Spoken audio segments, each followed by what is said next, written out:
Tired? You're tired already?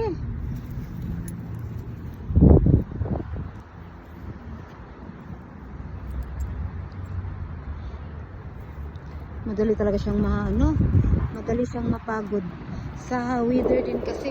Pero okay na ang weather ngayon, medyo malamig-lamig na kasi hindi tulad ng mga nakaraang linggo na grabe, ang alas 7 mainit pa talaga.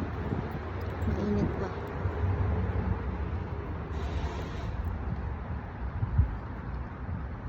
May mga aso din, ayun no. Kaya mas okay dito, mas kami. Tampat ka maglakad dito kasi safe kami. Kabilaan yung kali, kitang-kita kami, tanaw na tanaw kami. Let's go. Tara na, boy. Tara na. Ayan. Mas mabuti dito kasi safety ka. Walang kaysa yung ibang lugar mong lalakaran, hindi mo alam kung safety ka ba o hindi. Dito kasi safe kami. Ayan.